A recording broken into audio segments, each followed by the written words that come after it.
Una vez más, me es muy grato el saludarle y extenderle una sincera bienvenida a nuestro programa El Amor que Vale. ¿Sabe? Estuve pensando acerca de los nombres de Dios. Jehová Shammah significa el Dios que está aquí. Jesús dijo, porque donde están 2 o 3 congregados en mi nombre, allí estoy yo en medio de ellos. Gracias a Dios por eso. Jesús está con nosotros. Jehová Shammah está aquí, más cercano que la persona que puede estar junto a usted. Por favor, abra la palabra de Dios en Romanos capítulo 12. Hoy estudiaremos acerca de los dones espirituales. Romanos 12, versículo 6.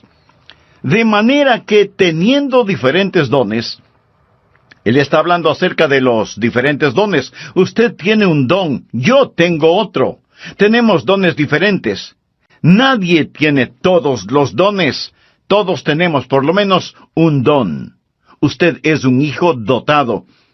Un don espiritual no es un talento natural, pues un don es una habilidad sobrenatural.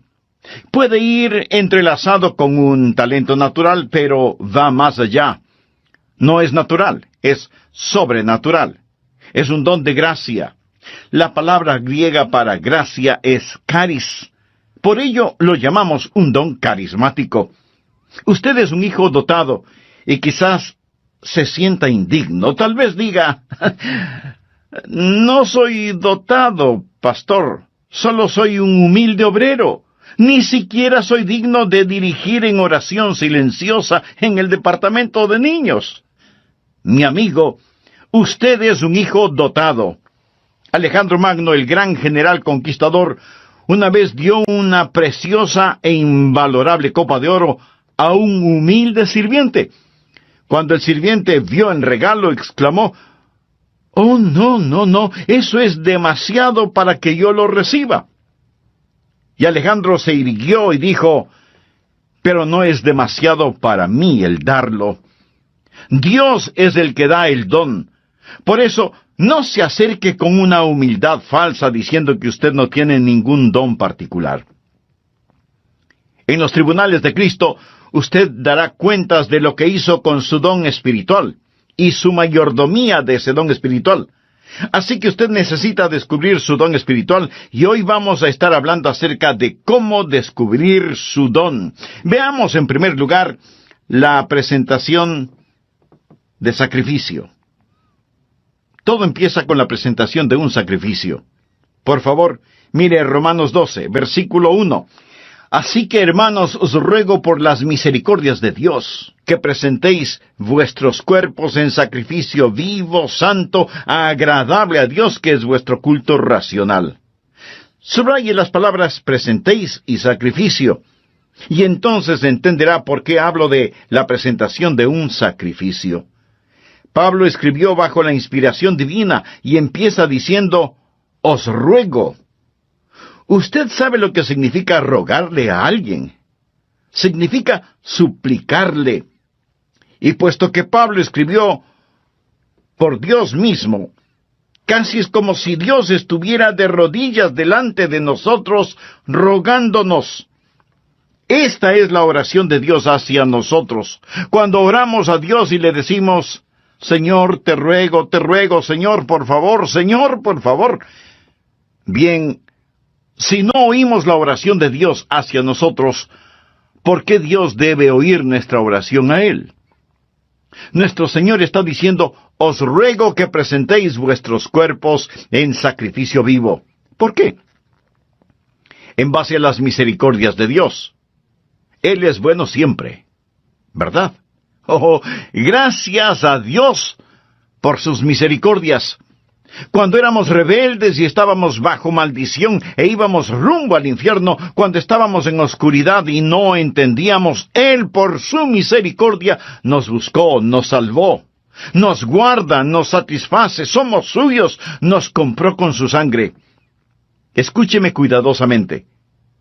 La consagración no es dar a Dios algo. La consagración es quitar sus manos de lo que ya le pertenece a Dios. Usted no es su dueño, usted sencillamente quita sus manos de éste. Usted no puede decir, es mi vida. No lo es. Usted no es su dueño. Fue comprado con un precio y debemos ser un sacrificio vivo. ¿Qué significa que debemos ser un sacrificio vivo? Permítame decirle lo que significa. En primer lugar, va a ser diferente a cualquier sacrificio animal del Antiguo Testamento, porque ningún sacrificio animal fue voluntario. Usted se ofrece, se presenta. ¿Lo ha hecho alguna vez? Simplemente ha dicho, heme aquí, Señor, me presento a ti, soy un voluntario. Todo lo que tengo es tuyo. Wilbur Chapman fue un gran evangelista, y él le preguntó al general Wood, el fundador del Ejército de Salvación, «General, ¿cuál es el secreto de su vida? ¿Por qué Dios lo ha usado tanto?» El general Wood pasó su mano por sus blancos cabellos, pensó por un momento y luego contestó, «Dios tiene todo de mí. Ha habido hombres más inteligentes, enormes oportunidades, pero yo desde el día que tuve la visión de lo que Dios podía hacer por la pobre y antigua ciudad de Londres, determiné en mi mente que Dios poseería todo de mí», de William Booth. Permítame preguntarle, ¿alguna vez le ha dicho eso a Dios? Dios, aquí estoy. Puedes tener todo lo que soy. Me presento voluntariamente como un sacrificio, sabiendo que eso significa que soy desechable. Todos mis planes y metas, así como las llamadas posesiones, los sacrifico, Señor, a tu sangre. ¿Esto no le parece extraño a usted? Bueno, lo es para la gente moderna. Queremos tomar nuestro cristianismo y fijarlo a nuestra vida regular. Queremos defender nuestra vida, nuestros derechos. Permítame decirle lo que le sucedía a un sacrificio en el Antiguo Testamento. Era degollado. Por lo tanto, no más planes propios. Se lo ponía en el altar, y toda vez que era un sacrificio de sangre, había la tendencia de que el sacrificio se resbalara del altar, por lo que usaban dos ganchos llamados ganchos de carne. ¿Sabe usted qué es lo que le sujeta al altar? ¿Tiene usted la tendencia de resbalarse del altar? Bueno, yo la tengo. Hay dos ganchos que lo mantendrán en el altar: disciplina y devoción. Y para pertenecer al Señor Jesucristo, eso es lo que debe hacer, presentarse como sacrificio vivo. Pero la mayoría de nosotros no queremos usar esos ganchos, disciplina y devoción, que nos mantendrán en el altar del sacrificio. ¿Sabe lo que el creyente promedio dirá al respecto? Yo no quiero estar obligado a nada. Me uniría a la iglesia, pero no quiero estar obligado a nada. Puedo prometer una ofrenda de amor, pero no quiero estar obligado. Quiero ser libre. No, mi amigo. Esto no es un sacrificio. ¿Y qué es lo que le pasaba al sacrificio en el Antiguo Testamento? Era consumido, era quemado. ¿Sabía que usted nunca adorará a Dios verdaderamente hasta que sea consumido? ¿Alguna vez ha sido consumido por el fuego santo de Dios? Eso es lo que Pablo está diciendo. Pero algunos de ustedes objetarán diciendo, un momento, pastor, por favor, yo no quiero hacer todo eso. Solo quiero que me diga cuál es mi maravilloso don espiritual. Bueno, Pablo se lo va a decir. Pero verá, mi amigo, primero debe haber una presentación sacrificial, o sea, la presentación de usted mismo. Usted dice, Pastor Rogers, si yo hiciera eso, ¿quién sabe lo que Dios quisiera que yo haga? Suponga que usted tiene un hijo, jovencito, y suponga que un día su joven hijo viene y le dice, papá, he estado pensando, tú eres tan sabio, amoroso y bondadoso, y tienes tanta experiencia. Por eso, me parece que lo mejor que puedo hacer es pedirte consejo. Y lo que tú me digas que debo hacer, eso es lo que haré, y lo haré de todo corazón. Dime qué quieres que haga, dónde quieres que vaya, qué deseas que estudie, quiénes quieres que sean mis amigos. Lo que me digas lo haré. Y usted piensa, mi hijo debe tener calentura. Pero suponga que en verdad quiere hacer lo que usted le pide. Así que usted va donde su esposa y le dice, parece que a nuestro hijo lo tenemos en las manos. Él se va a arrepentir de haberme dicho que hará cualquier cosa que yo le pida. ¿Procedería usted así? Creo que no. Lo más probable es que si usted estuvo pensando en regalarle un carrito, aunque sea usado, lo que su hijo le manifestó inclinará un poco más aceleradamente la balanza. ¿No le parece? Es la manera que él tiene de decirle, papá, yo sé que me amas. Usted se presenta a sí mismo como sacrificio vivo y comprobará cuál sea la buena voluntad de Dios, agradable y perfecta. No tenga miedo de entregarse a Él, ni de decir, heme aquí, Señor, me entrego totalmente a ti. Ese es el primer principio, la presentación de un sacrificio. El segundo principio es, habrá una transformación espiritual. Después de la presentación viene la transformación. Mire por favor el versículo 2. No os conforméis, es decir, no se dejen amoldar a este siglo, sino transformaos por medio de la renovación de vuestro entendimiento, para que comprobéis cuál sea la buena voluntad de Dios agradable y perfecta. Una transformación. La palabra transformación aquí es una traducción de la palabra griega metamorfo. ¿Qué palabra le recuerda? Metamorfosis. Y esta es la transformación. Usted pasará por una metamorfosis. Como una oruga entra en un capullo y pasa por una metamorfosis, y ese feo gusano que entra en ese capullo sale como hermosa y gloriosa mariposa. ¿Por qué? Porque ha pasado por una metamorfosis que literalmente significa un cambio de forma. Y cuando usted se presenta de esa manera a Dios, amigo, usted va a tener una metamorfosis. La palabra describe literalmente lo que pasa cuando la naturaleza interna sale a la superficie. ¿Cuál es la naturaleza interna de esa oruga? Es una mariposa. ¿Sabía que esta es la palabra que se usó cuando Jesús fue transformado en el monte de la transfiguración? ¿Recuerda la historia? Él subió a esa montaña con Pedro, Santiago y Juan, y allí la Biblia dice que él fue transformado, transfigurado. Es exactamente la misma palabra que se usa aquí. Por ello, se le llama el monte de la transfiguración. Jesús pasó por una metamorfosis. ¿Recuerda lo que dije? ¿Qué es una metamorfosis? Es cuando la naturaleza interna sale a la superficie. ¿Cuál es la naturaleza interna de Jesús? Gloria. Cuando Él pasó la metamorfosis, su gloria salió a la superficie. Su rostro resplandecía como el sol de mediodía. Su vestidura era blanca como la nieve. El fulgor del Señor Jesucristo estaba allí siempre, pero lo que estaba en la naturaleza interna pasó por una metamorfosis, y la naturaleza interna salió a la superficie como la naturaleza interna de una oruga, una mariposa. La naturaleza interna de Jesús es gloria. Una pregunta. ¿Cuál es su naturaleza interna si es salvo? Jesús. Jesús. Él es su naturaleza interna. Y cuando usted se presenta a Él como un sacrificio vivo, una transformación espiritual toma lugar.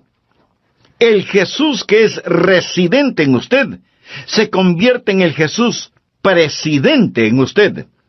El Jesús escondido en usted es el Jesús revelado en usted. Y hay un cambio divino y usted no es moldeado por este mundo. Y este mundo que camuflaría, borraría y escondería su naturaleza interna, esos grilletes se rompen. Y Jesucristo sale de usted. Y usted tiene un cambio divino que le da la mente de Cristo, se renueva en el espíritu de su mente. Usted nunca entenderá realmente su don espiritual sin la mente de Cristo, sin una mente renovada. Y si usted está intentando descubrir su don espiritual sin presentarse voluntariamente como sacrificio, con razón que no sabe cuál es su don espiritual. ¿Sabe por qué usted no sabe cuál es su don espiritual? Porque su mente no está renovada. Pero cuando usted se presenta a Él como un sacrificio, habrá una transformación espiritual y usted comprobará cuál sea la buena voluntad de Dios, agradable y perfecta. No le tema a la voluntad de Dios. Ese es el lugar más alto, más feliz y más santo para usted. El tercer principio es, habrá tiempo para una sobria consideración. Leamos Romanos 12:3. Digo, pues, por la gracia que me es dada. Recuerda lo que es la palabra gracia. Es caris. El apóstol está diciendo, por el carisma que he recibido, a cada cual que está entre vosotros, que no tenga más alto concepto de sí que el que debe tener. Subraye la palabra tener. Sino que piense de sí con cordura, conforme a la medida de fe que Dios repartió a cada uno.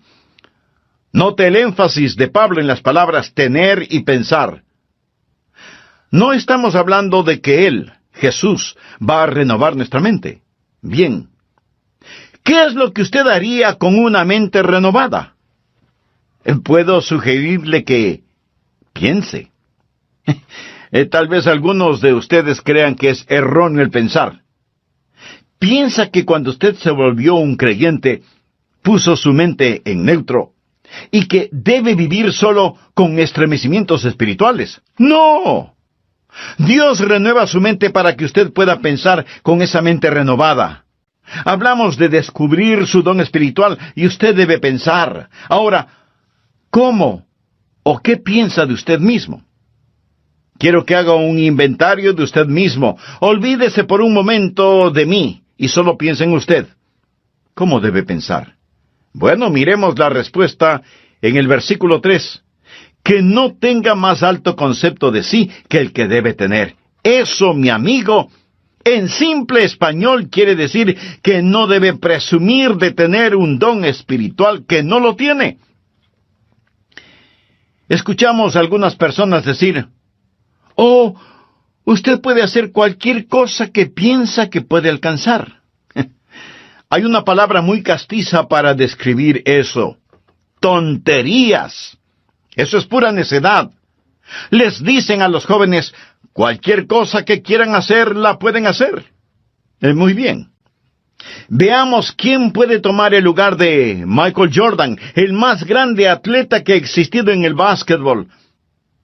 ¿Quién puede rivalizar con él solo pensándolo? No. Usted no podrá hacerlo porque no tiene ni la habilidad ni la contextura física para hacerlo. Michael Jordan nació para jugar básquetbol. Pero así como él tiene talento natural y habilidad física para el juego, usted tiene talentos y habilidades sobrenaturales. Pero lo que necesita hacer es no pensar acerca de usted mismo con un más alto concepto del que debe tener. No hay que tener una falsa humildad. Miremos nuevamente Romanos 12:3. Que no tenga más alto concepto de sí que el que debe tener, sino que piense de sí con cordura. La palabra cordura es una palabra interesante. Proviene de dos palabras griegas que significan ahorro y mente. Pensar con cordura. Decir, soy lo que soy por la gracia de Dios. Así que no vaya por ahí diciendo que usted no tiene ningún don espiritual. Eso no es más que una falsa humildad. Y una falsa humildad es tan mala como el pecado de la exageración. El decir que usted tiene un don espiritual no es malo, pero el decir que no lo tiene es rebelión. Tiene que pensar con cordura, o sea, tiene que pensar honestamente acerca de lo que tiene. El negar el regalo de la gracia no es humildad, es incredulidad y rebelión. Pensar de nosotros mismos con cordura, sin pecaminosa exageración ni falsa humildad. Mírese usted mismo. Haga un inventario de usted mismo. Pero, pastor, eso suena complicado. ¿Podría ayudarme un poquito? Deme alguna guía de cómo pensar.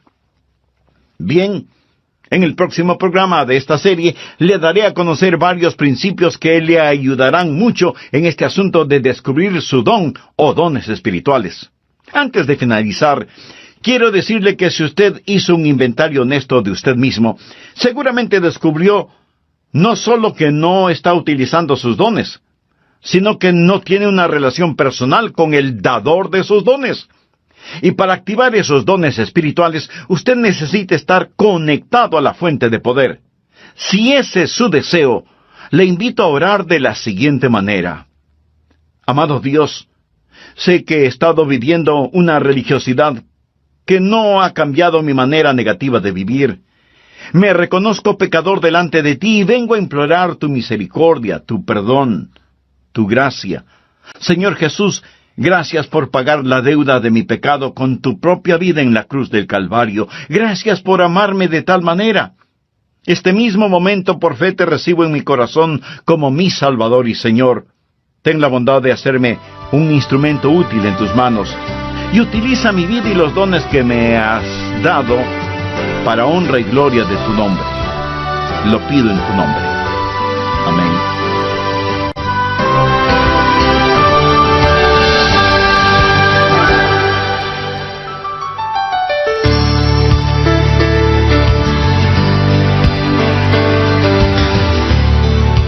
Suponga que su hijo tiene una extraordinaria habilidad para la escultura, pero usted lo presiona para que sea un abogado. Si llega a hacerlo, será un pésimo abogado, cuando pudo haber sido un brillante escultor. Y habrá enojo en ambos, en su hijo porque usted no le dejó ser escultor, y en usted porque se avergonzará de tener un hijo que es mal abogado. Los ejemplos abundan en las familias y, aunque usted no lo crea, en las iglesias. En vez de dejar que las personas hagan aquello para lo cual Dios las ha equipado y les ha dado un don, tratamos de frenarlas en las áreas en las cuales sobresalen y las inflamos en áreas para las cuales no tienen ningún don. Dios le ha dado a usted un don particular y hoy terminaremos de estudiar cómo descubrir su don espiritual. Bienvenidos a El Amor que Vale, con el pastor, maestro y autor, Dr. Adrian Rogers, supliendo las necesidades de la gente con la verdad de la palabra de Dios, trayendo personas a Cristo, transformando vidas alrededor del mundo y ayudándole a usted a descubrir el poder del amor más grande, el amor que vale. A continuación, un edificante mensaje del Dr. Adrian Rogers en la voz del pastor Lenín de Llanón. Un muy atento saludo para todos ustedes, apreciados amigos de nuestro programa El Amor que Vale. Quiero compartir con usted varios principios que le ayudarán a descubrir su don espiritual. Primero, el principio de la iluminación. Verá, el Santo Espíritu de Dios que está en usted iluminará su mente. Esta es la parte mística de este asunto. Quiero decir, no hay una fórmula matemática. El Espíritu Santo de Dios empezará a hablar a su corazón. Así lo hizo cuando me llamó para que predicara su palabra. Ese es el ministerio de iluminación. Segundo, el principio del gozo. Cuando usted siente que el Espíritu de Dios lo mueve a que haga algo, eso es iluminación, y usted lo hace, va a sentir gozo. De paso le diré que sea que lo note o no en mi voz, yo siento gozo en hacer lo que estoy haciendo este momento, predicar la palabra de Dios. Siento mucho gozo predicando, y usted tiene que preguntarse a usted mismo, ¿qué es lo que en realidad me gozo en hacerlo? ¿Ha escuchado el relato de la escuela para animales? El caso es que los animales tenían una escuela en donde se les enseñaba a correr, a trepar, a volar y a nadar. Y cuando el pato ingresó en esa escuela, era formidable nadando. Volando no era tan bueno, y era muy malo para trepar y correr. Así que como era muy bueno nadando, no le dieron clases de natación. y más bien lo pusieron en la pista atlética para que corriera y corriera y corriera. Después de un tiempo, se volvió pésimo nadando y su correr no mejoró. El águila también entró a la escuela y era fantástico verle ascendiendo y alcanzando la copa de los árboles, pero dijeron que no lo estaba haciendo en la forma correcta. Así que le llamaron la atención por eso y le ordenaron que recibiera lecciones de natación. Al águila no le gustó recibir esas lecciones y se volvió rebelde, por lo que le expulsaron de la escuela. Luego vino a la escuela el conejo, quien era increíble corriendo. De hecho, le encantaba correr, pero no era tan bueno en el resto de cosas. Era malo nadando y no le gustaban las clases de natación. Tampoco le gustaba el trepar a los árboles, y después de unos días, el pobre conejo tuvo un ataque de nervios. Luego vino la tortuga. Uno debe sentir pena por la tortuga. No podía correr, no podía nadar, no podía volar, no podía trepar, y los animales dijeron, ¿qué de bueno puede hacer la tortuga? Así que le quitaron su caparazón para que fuera un poco más rápida caminando, hasta cuando un caballo la pisó. Y ese fue el final de la pobre tortuga. Al fin de cuentas, la escuela para animales fue un completo fracaso. Usted dirá, pero eso es ridículo. Mi amigo, eso es exactamente lo que estamos tratando de hacer en las iglesias en nuestros días.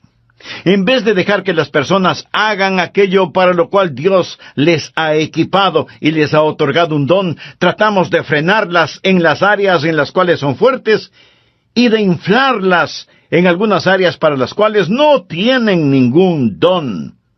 Dios le ha dado a usted un don particular y va a descubrir que recibirá iluminación sobre su don espiritual y experimentará gozo al utilizar su don. Tercero, el principio del ánimo. Usted encontrará a otras personas animándole en su don espiritual. ¿Por qué? Porque ellos son bendecidos por su don. Fue maravilloso para mí cuando era un jovencito en la iglesia y yo rendí mi vida para hacer lo que el Señor Jesús quisiera que yo haga. Escribí en un pedazo de papel, aquí estoy, Señor, para lo que tú quieras que yo haga. Y ellos me pidieron que fuera el pastor para la semana juvenil. ¿Se puede imaginar eso? Yo no era un buen estudiante. Inteligente, pero no era un buen estudiante. Ni siquiera recuerdo si llevaba libros a la casa para estudiar. Y si algo no lo entendía durante las clases, pues fingía haberlo entendido. Y así pasaba con calificaciones promedio. La última cosa que se me hubiera ocurrido pensar era que me pidieran predicar durante la semana juvenil, y ahí estaba yo, petrificado. Pero prediqué. Y la gente después vino a decirme, me bendijo lo que dijiste. Estuvo bueno. Debes predicar otra vez. Al principio pensé que me lo decían por pura cortesía. Seguramente no dije nada bueno, pero continuaron felicitándome, y eso me gustó. Si un predicador le dice, no me gusta que me digan que prediqué bien, mi amigo, esa es una mentira. Quiero decir, cuando a usted le animan, eso ayuda. Entonces hay iluminación, hay gozo y hay ánimo. Cuarto, el principio de la participación compartida. Romanos 12, versos 4 y 5. Porque de la manera que en un cuerpo tenemos muchos miembros, pero no todos los miembros tienen la misma función. Eso es, no todos hacen el mismo trabajo. Así nosotros, siendo muchos, somos un cuerpo en Cristo, y todos miembros los unos de los otros. Ahora necesitamos aprender que cuando nos presentamos nosotros mismos a Jesús, también nos presentamos el uno al otro. Debe haber una participación compartida. Cuando usted pertenece a Cristo, también me pertenece a mí. Y cuando yo pertenezco a Jesús, también le pertenezco a usted. Recuerde que la iglesia es su cuerpo, no es una organización con Jesucristo como presidente. Es un cuerpo con Jesucristo como la cabeza y todos nosotros somos miembros de ese cuerpo. Y es la arrogancia, la presunción y el orgullo lo que nos divide. Es el Espíritu Santo de Dios el que nos une. Así, cuando descubrimos nuestro don, debe haber una participación compartida. Ahora, los dones de todos no son tan obvios. Quiero decir, usted está escuchando por medio de mi voz lo que tengo en mi mente, no lo que tengo en mi hígado. ¿No es cierto? Usted no está pensando, el hígado del pastor está funcionando bien este momento. No. Pero déjeme decirle que si mi hígado no estuviera funcionando bien, yo no estaría predicando en este programa. Verá, en cada iglesia cristiana evangélica hay miembros que hacen distintos trabajos, personas a las cuales ni siquiera las vemos, pero ellas tienen una participación compartida. Y cada don ha sido dado para perfeccionar el cuerpo de Cristo.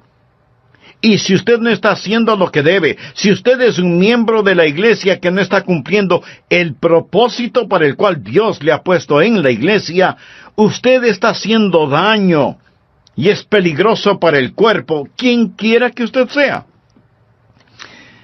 Cuando era pastor de la iglesia, a veces me preguntaban, ¿cuántos miembros activos hay en su iglesia, pastor? Mi amigo, todos son activos. Algunos destruyen y otros construyen, pero todos son activos. Dios le puso a usted en su cuerpo como Él quiso, y debe haber participación compartida. Nadie tiene todos los dones, cada uno tiene por lo menos un don, y somos dependientes los unos de los otros. Dios nos hizo diferentes a fin de poder hacernos uno. Quinto, el principio de la activación específica. Por favor, leamos Romanos 12, versículos del 6 al 9. Ahora el apóstol llega a un tipo de por lo tanto. Él está hablando de todas estas cosas que van antes de lo siguiente. Usted sabe, nosotros nos presentamos a Él, y Él renueva nuestra mente, y entonces nos encontramos a nosotros mismos operando en el cuerpo. Ahora Él dice, de manera que teniendo diferentes dones según la gracia que nos es dada, o sea, según el carisma que nos es dado, si el de profecía, úsese conforme a la medida de la fe, o si de servicio, en servir, o el que enseña, en la enseñanza, el que exhorta, en la exhortación, el que reparte con liberalidad, el que preside con solicitud, el que hace misericordia con alegría. Aquí él menciona 7 dones y dice, pónganse las pilas, estén activos. ¿Usted quiere saber cuál es su don? Bien, simplemente escoja uno que piensa puede ser su don y póngase a trabajar. Es difícil dirigir a un buque que no se mueve. No se siente simplemente allí. Usted va a descubrir su don cuando esté ocupado. Él dice, profecía. Úsese conforme a la medida de la fe. Es decir, usted puede tener no mucha fe, pero la tiene conforme a la medida de fe que Dios repartió a cada uno. Tome lo que tiene y póngalo a trabajar. Leamos una vez más rápidamente estos 7 dones. Veamos si puede detectar el suyo. 7 dones aquí mismo. Primera de Corintios capítulo 12 menciona más dones, pero aquí en Romanos 12, primeramente habla acerca de la profecía en el versículo 6. ¿Lo ve usted? Mírelo, bien. ¿Qué es profecía? El don de profecía es declarar la verdad. Si usted tiene el don de profecía, se encontrará, por ejemplo, sirviendo en el ministerio de las prisiones, trabajo misionero. Se verá quizás enseñando una clase. Pero usted se va a encontrar enseñando, usted va a tener un deseo de poner persuasión y será persuasivo, y usted moverá a las personas a la acción. Y luego menciona en el versículo 7, servicio.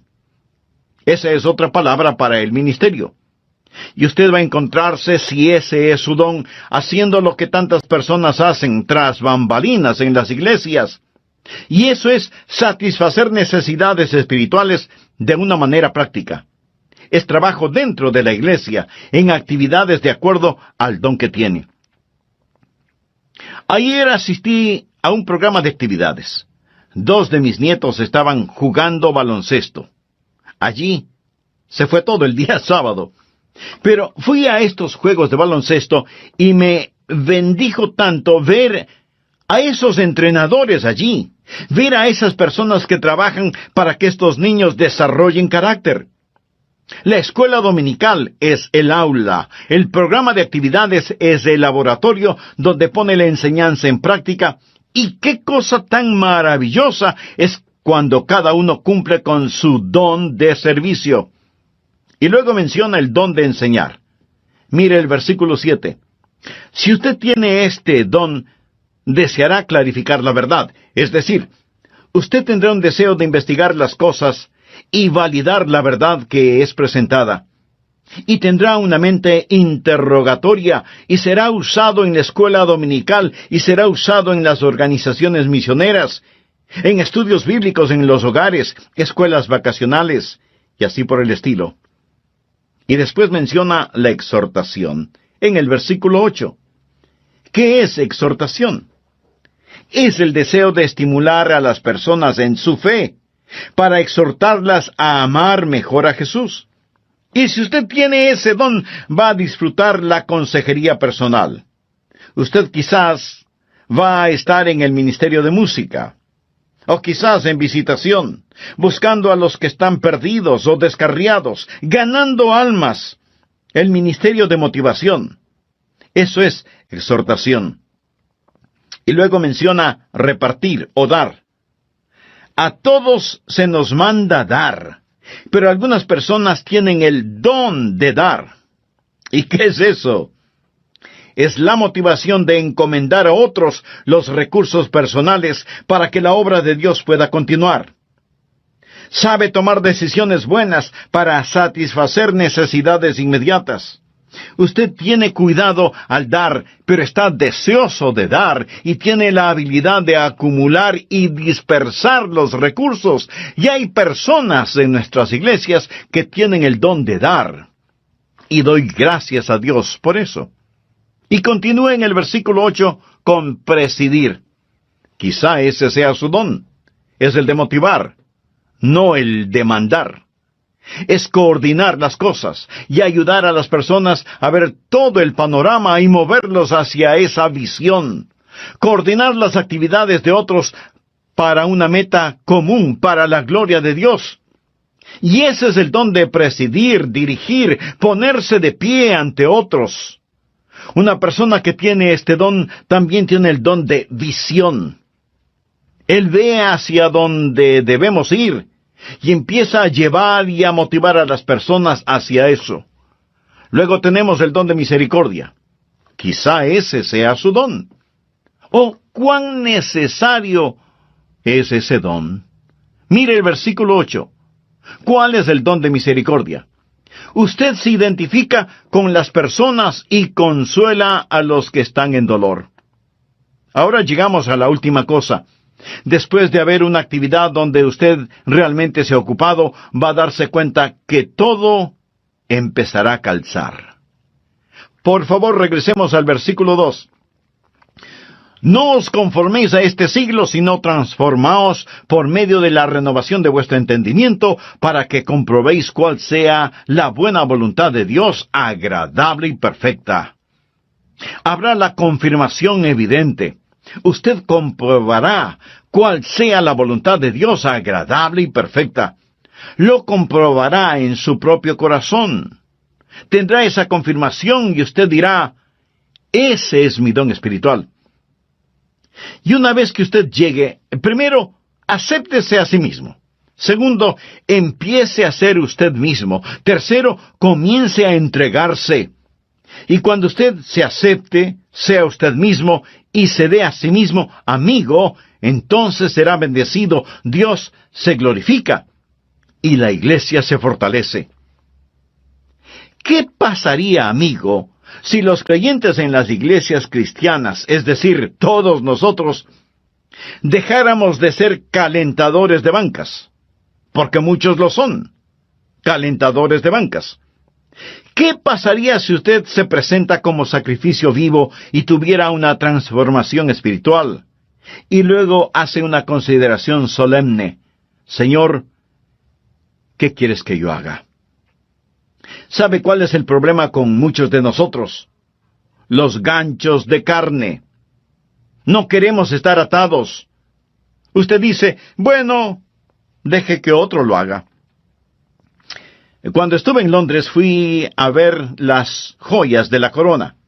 Le dije al guardia, deseo ver el diamante de Curano, porque había leído de este, así que di el diamante de Curano. Este diamante es de 186 quilates. Señoras, esa sí que es una piedra preciosa. Y en ese tiempo ellos dijeron que costaba la mitad de todos los gastos diarios del mundo. Esto fue antes de que fuese cortado y se lo diera forma.